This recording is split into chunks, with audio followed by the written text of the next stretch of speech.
Well, thank you for speaking to Good Times and the Umbrella Academy. It's not your usual superhero fair. It's like the whole shebang. You know, you've got time travel, you've got robots, you've got crazy monkeys. So what was it like for the two of you? Yes, well, yes, a lot of people have described my character that way. Yeah. What was the question? Oh yeah, that it's atypical.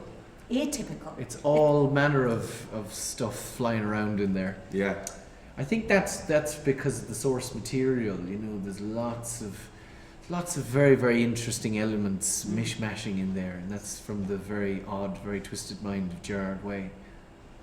And since you both have numbers, you're number 5 and number 2, so I'll ask number 5 first, is that you're messy, number 4, sorry. Number 4, he's messy, he's chaotic, and was it fun tapping into a character like that? Oh yeah, you know. I think you have to walk around all day being nice to people, don't you? Hello, how are you? You know, how's your day going? Weather's nice, isn't it? You know, so it's nice to completely just relinquish that and be just a complete, Correct. yeah, a complete sort of stale puddle of whiskey on the floor. And also, you know, translating a character from a comic book from 2D to like a film. So what was it like? Is that like, have you read the comics and, you know, so what was it like for you translating it on screen? Yeah, I mean, it was really, it was interesting actually to be able to read the comics after knowing that I was going to play the character and trying to find the parallel similarities that I could bring to the character in the most authentic way. And also really understanding that that there is a world that has been built in this you know, by Gerard Way and Gabriel Ba, and now that's going to be adapted by Steve, and talking to Steve and figuring out exactly how he sees it's going also, because he was taking the reins from there. Gerard had kind of given the blessing and said, go, you know, and he kind of gave us a lot of freedom after that. Yeah. I think we un-superheroed it a lot. Yeah. You know, as an example I was throwing around earlier, Klaus is constantly levitating, you know, in the graphic novel, like it's nothing. But he doesn't levitate in the show. You know, his feet are on the ground. He's 95% human. And the last 5 just happens to be that ability that he has, that he tries his best to forget about. You know, so he's very, very, very much. We all are, I think, very, very much human first. And that's what's interesting about Diego, actually, that he's still trying to be the Umbrella Academy and trying to keep the fire aflame. Yeah, and playing the Batman of this universe, the vigilante. So what was that like for you? It was really fun. I mean, it was... Get to have a utility belt. Yeah, and knives hot. and all these things. I just knew that I had to do it justice, and the most immediate thing was working on his emotional tics, and also his physical presence, which was it was quite challenging, and it was it needed a lot of discipline and a lot of you know, because he doesn't get along with anyone.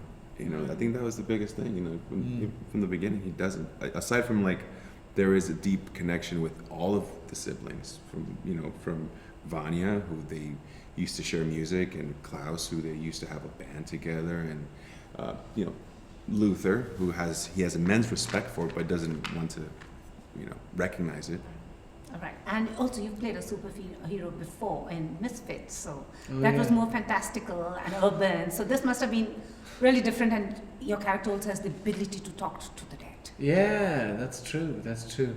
Again, it's quite funny hearing that character described as a superhero when he's basically a delinquent. You know, he's a sort of a problem child, and Klaus is a problem child as well, but he's a very, very different flavor of a child. You know, he's somebody who is in a constant state of change, you know, whereas Nathan in Misfits was, you know, he just was him. He was just utterly himself, whereas Klaus is transforming in the most interesting ways as the series goes on. He just goes wildly off on tangents, and it's credit to the writing. You know, the writing of it was just absolutely entrancing. Yeah. So, you know, there's sort of a lot of similarities, but mostly differences as the show goes on.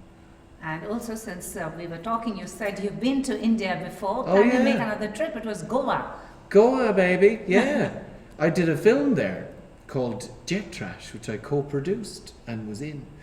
And we had this bonkers kind of chaos in a bowl time for like 6 weeks, running around southern Goa.